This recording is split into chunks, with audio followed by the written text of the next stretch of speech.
Hey, salut YouTube, comment ça va? Bienvenue dans Road to Prime épisode 4.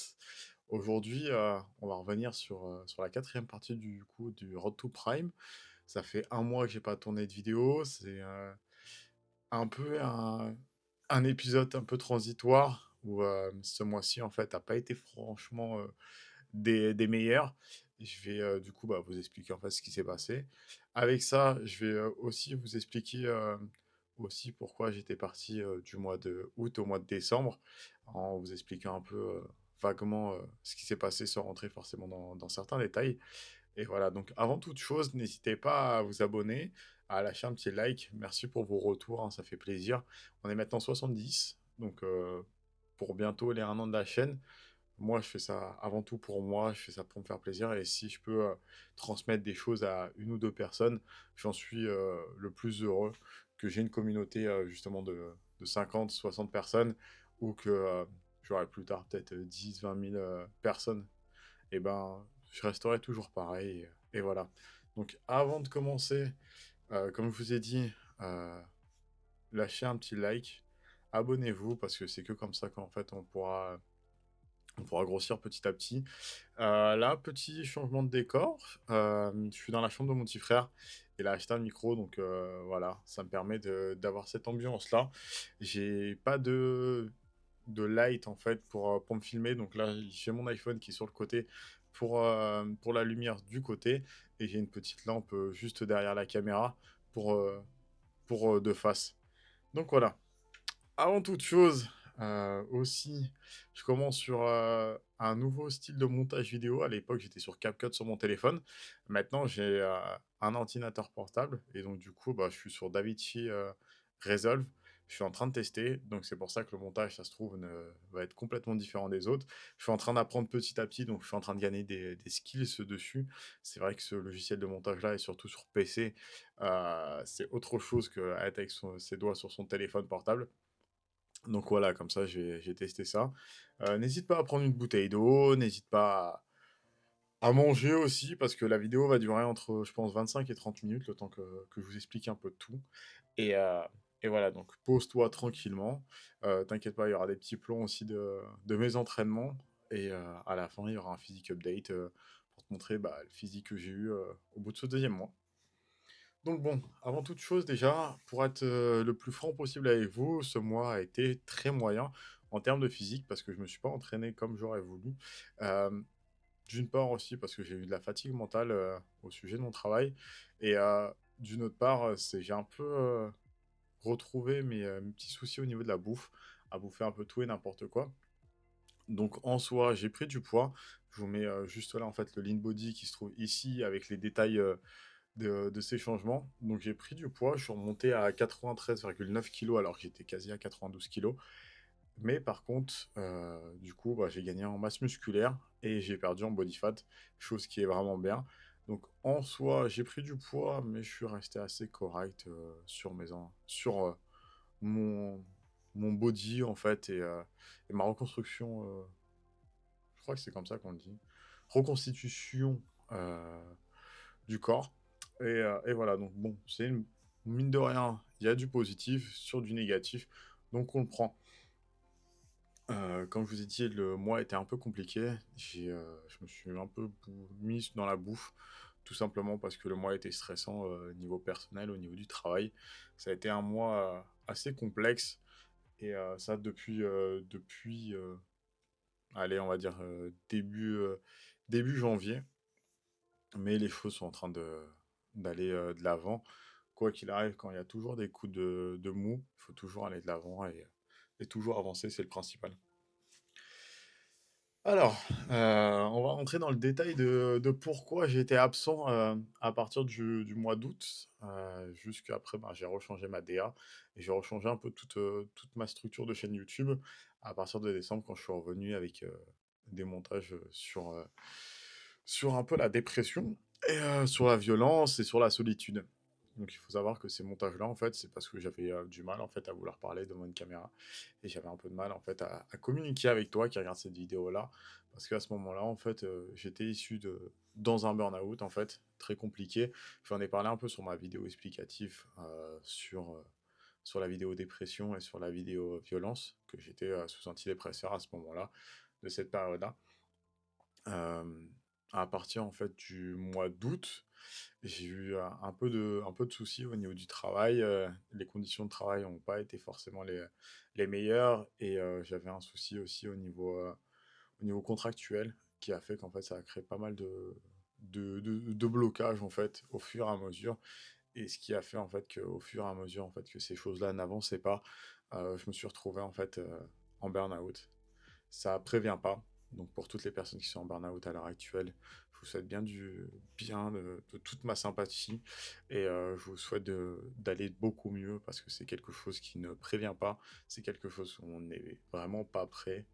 On parle très peu de santé mentale et surtout de santé mentale masculine. Et il faut savoir que voilà, quand ça nous arrive, on broie du noir, on se sent vraiment mal. On se réveille le matin, on ne sait pas quoi faire, on ne se sent pas bien. On va voir le médecin, on sait pas trop comment expliquer les choses. Ouais, mentalement, en fait, on n'y arrive plus, on n'arrive pas à avancer et c'est très compliqué. Donc voilà, après on nous file, des cachetons pour se sentir mieux et pour obstruer, toutes ces pensées un peu parasitaires.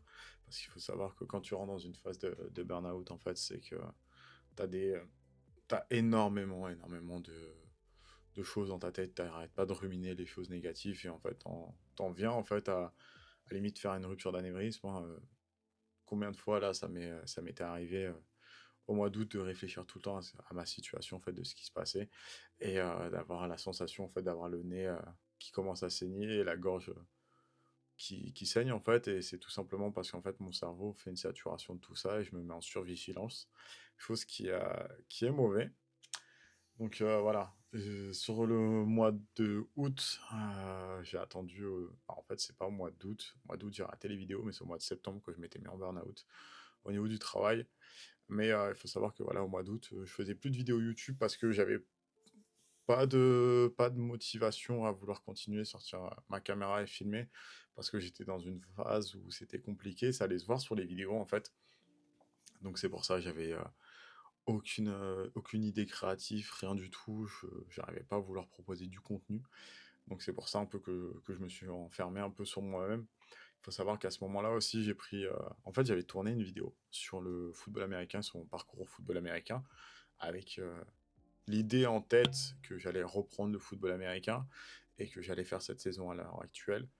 Malheureusement, en fait, je me suis rendu compte que ma tête ne tenait plus autant les chocs qu'avant et donc c'était, une décision que j'ai dû prendre sur le fait que je ne peux plus, tenir autant les chocs, donc c'est mieux pour ma santé, et mon intégrité physique d'en arrêter là. Donc cette vidéo, en fait, a été, tournée, ça a duré 45 minutes, dans la voiture, où je détaille tout mon parcours dans le football américain qui a été plus ou moins chaotique, mais au moins j'en parle et malheureusement, en fait, bah, j'ai toujours ce rush-là sur mon téléphone. Peut-être que je le mettrai en non répertorié, sous cette vidéo-là, avec le lien, comme ça, au moins, vous le voyez, brut, sans le montage dessus et sans les photos, vidéos et autres que je voulais incruster dedans.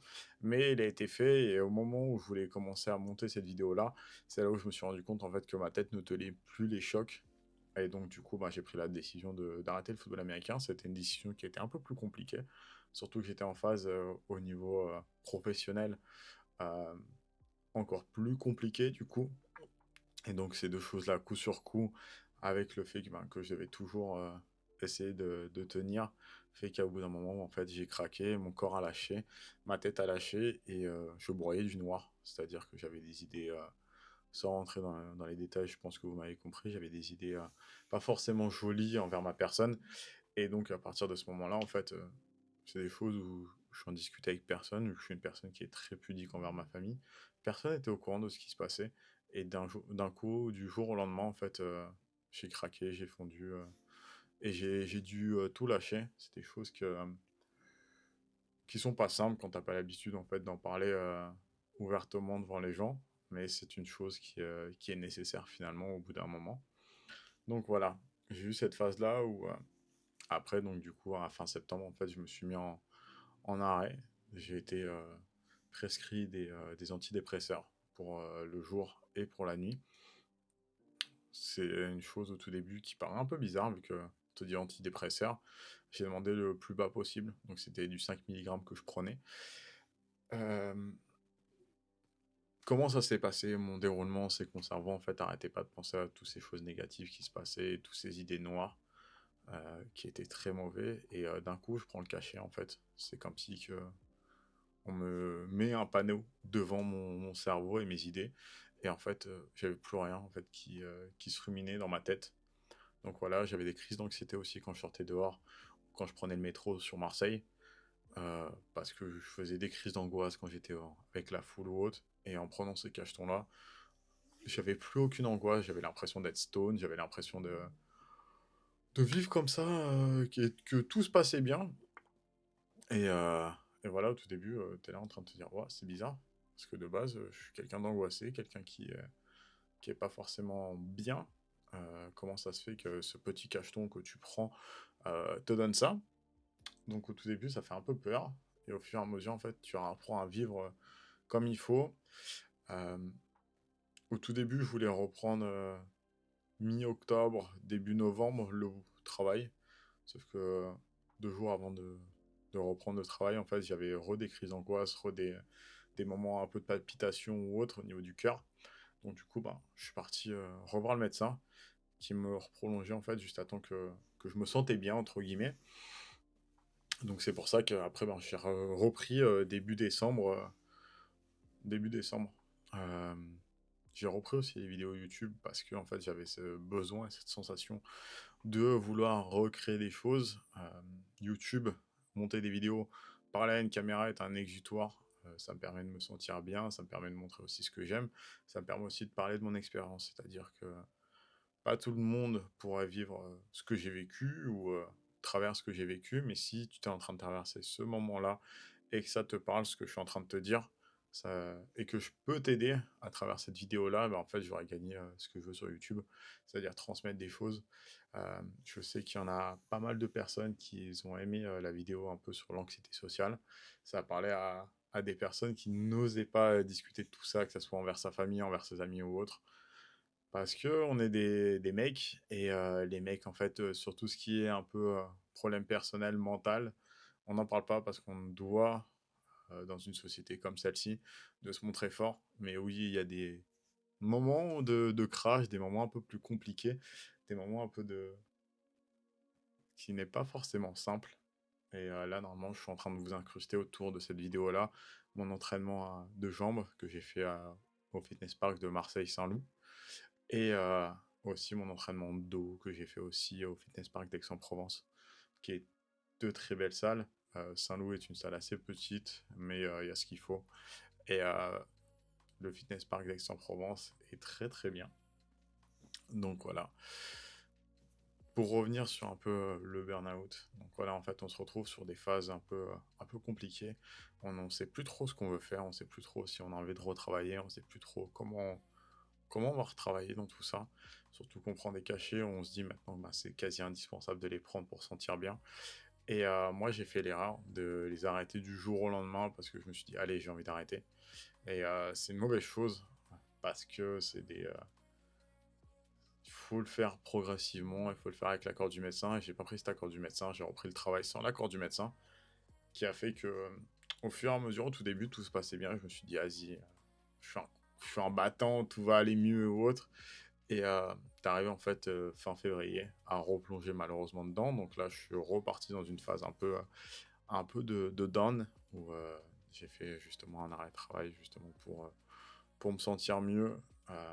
Je fais penser à pas mal de petites choses sur ma carrière professionnelle plus tard, si c'est vraiment ce que je veux faire dans cet endroit-là, avec les personnes présentes dans cet endroit-là ou pas.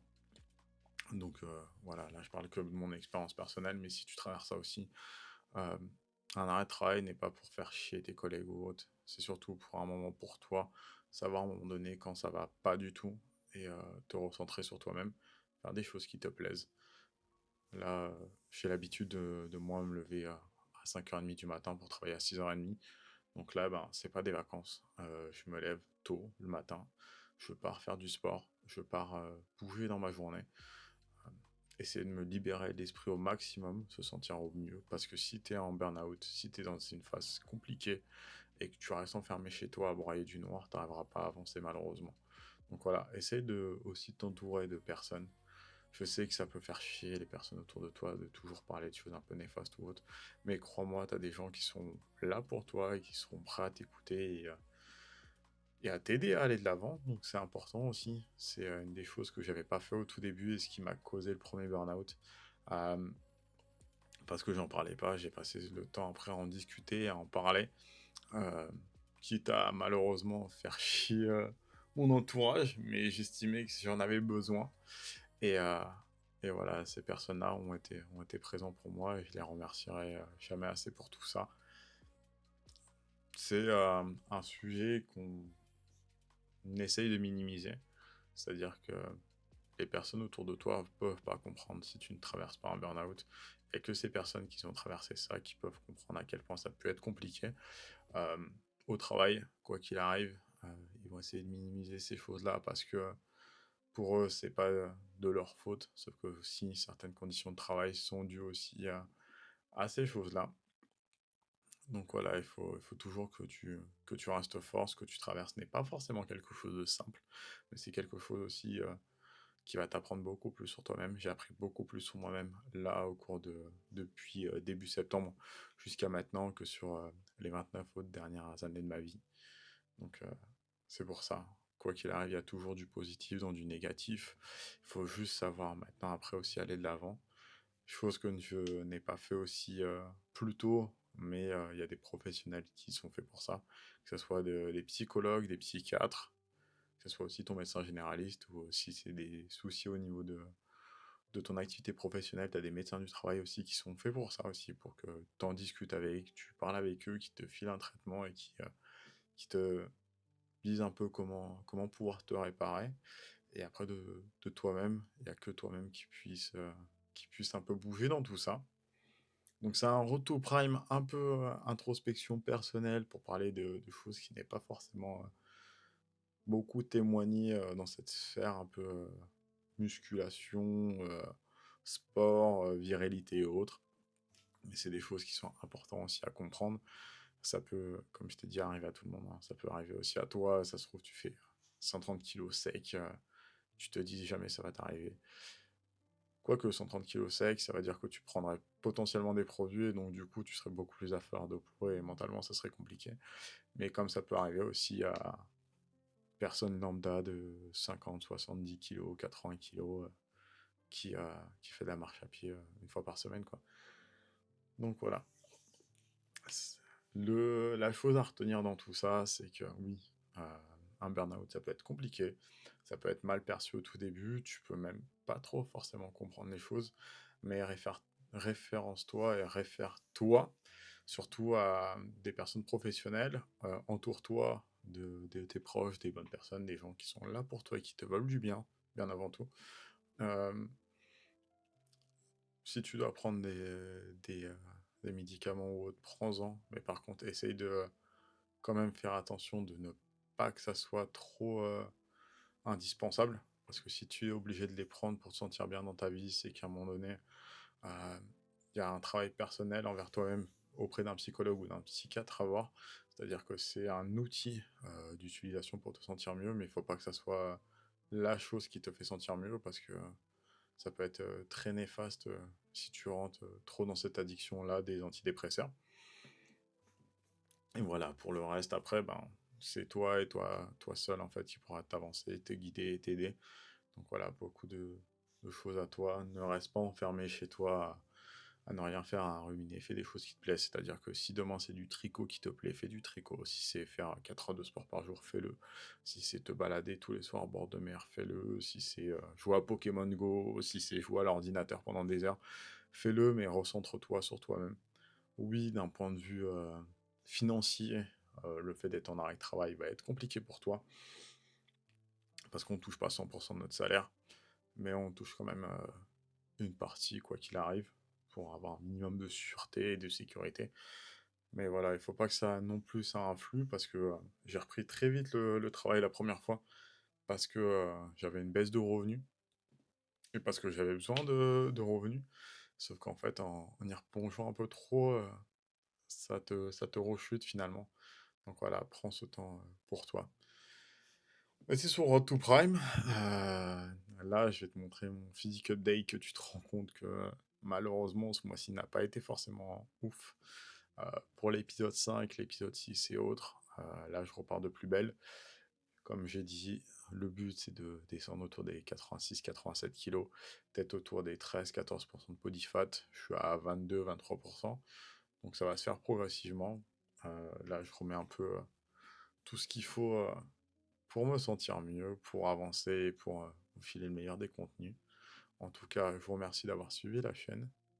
Merci d'avoir écouté ce que j'avais à dire. J'espère que ça ira bien pour toi si cette vidéo t'a beaucoup parlé. Pour les personnes à qui ça n'a pas forcément parlé, si vous avez quelqu'un autour de vous qui souffre d'un burn-out ou autre, soutenez-le.